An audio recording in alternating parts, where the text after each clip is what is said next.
Welcome to round 4 of the Parenting Roundabout podcast for the week of October 21st.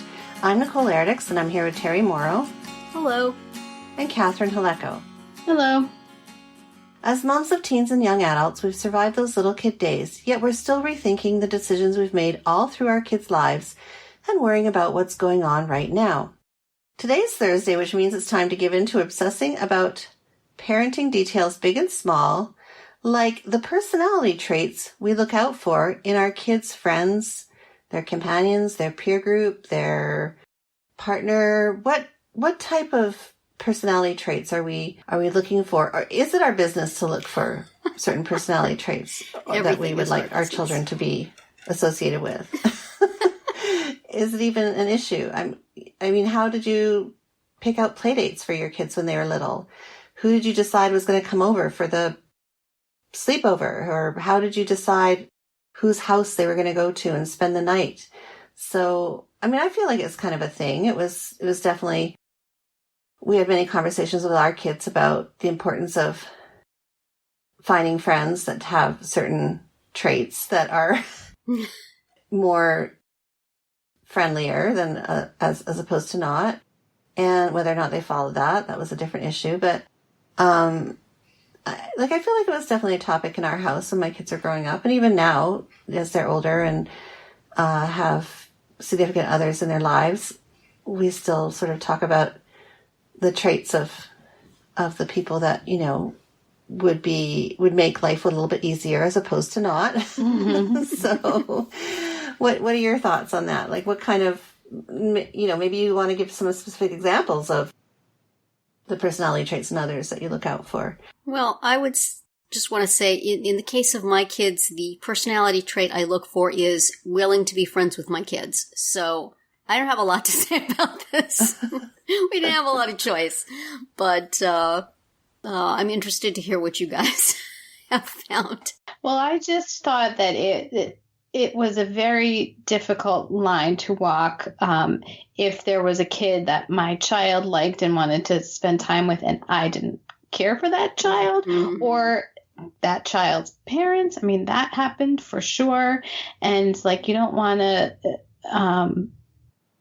cut off that kid as a social option for your child just because you don't like the parents. But mm-hmm. on the other hand, you know, do you want your kid spending time with that parent, which when they're little, they're gonna be, you know, it's not like, when your child is a preschooler or a grade schooler, if they're spending time with a child, they're going to be spending it with that child's whole family, probably. Right. Yeah. So that can be hard. Or when there's siblings and, you know, one kid is your child's friend and the other one doesn't want anything to do with the sibling. Like, there's some tricky stuff here. And I also think, like, Nicole, you said that this was something that you talked about.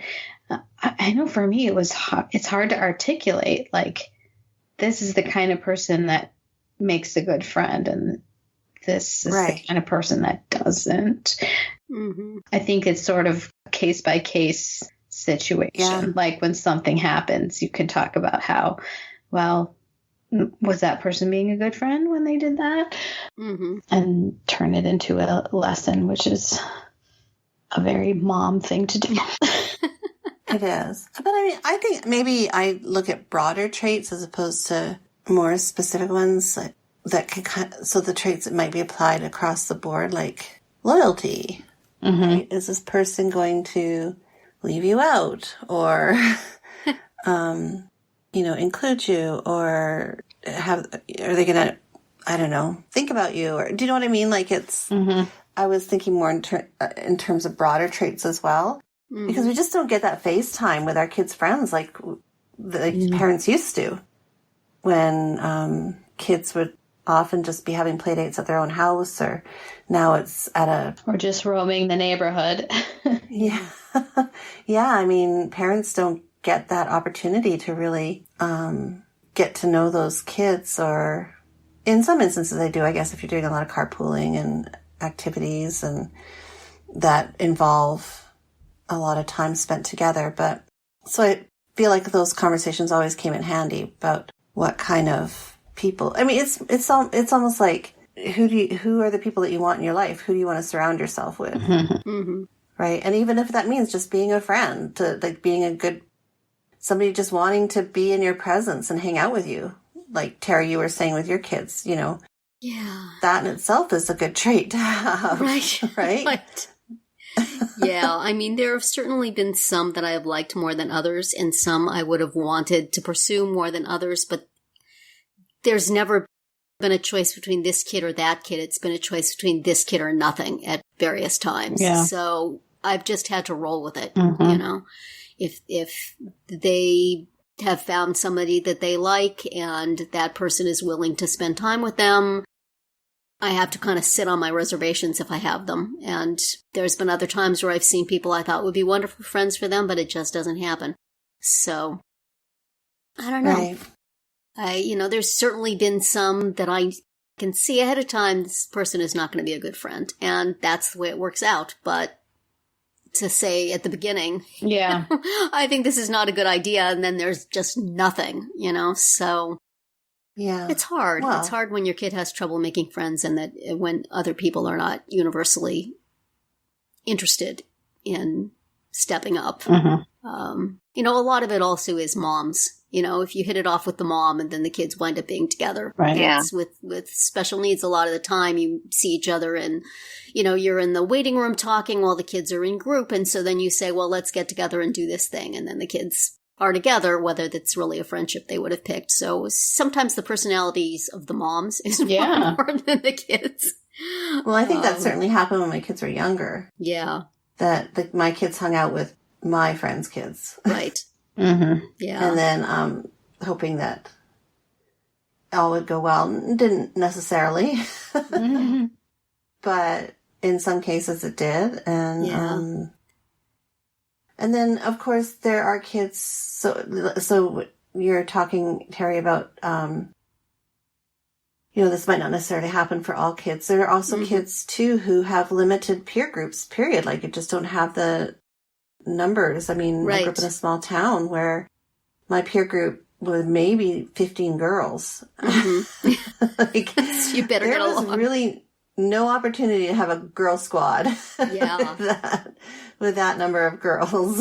Yeah. So, and even, my kids went to a small elementary school, where their sort of cohort of same age kids was 20 or whatever. And that's it.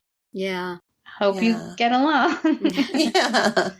Yeah. And certainly in self-contained special ed classes, which my son was in through most of his schooling, you just have a set of friends that just, there was maybe 7 or 10 kids in the class, and they would just do stuff together. You would go to everybody would go to everybody else's birthday parties, and maybe if you got to know the moms, you would get together, and that was just his group of people to choose from. He really didn't have any friendships in the greater population. Even though some people were kind to him, it wasn't the sort of thing where you were gonna, every now and then some mother would get it in her head that she was gonna invite him over, but it just never lasted.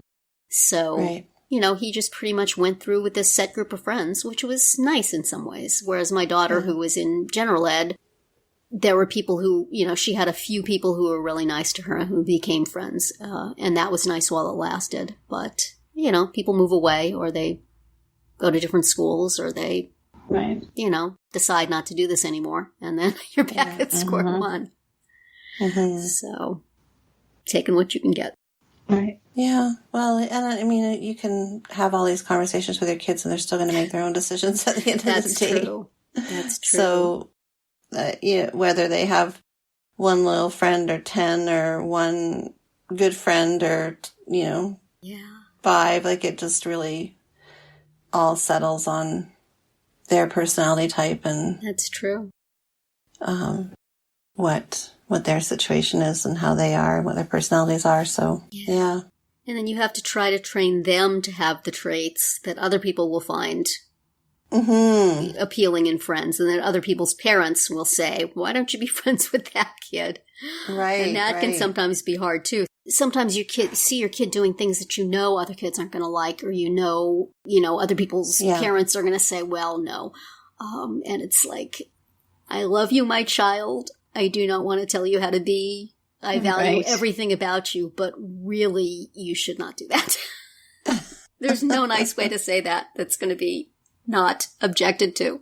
When they're little, you're going to crush their spirit, and when they're old, they're going to take offense at everything. And oh man, it can be heartbreaking. Mm-hmm. Yes. This is our happy fun week of topics. Well, outward. Yeah. On that cheerful note, that's it for today's round 4. We'll just continue obsessing about this, y'all. I know out there will do so as well. Tune in tomorrow when we'll share our roundabout roundup of things we've been using or enjoying lately that we think deserve a shout out. Find all our episodes at parentingroundabout.com and talk back in the comments there, on our Facebook page, or on Twitter, where you'll find us at Roundabout Chat.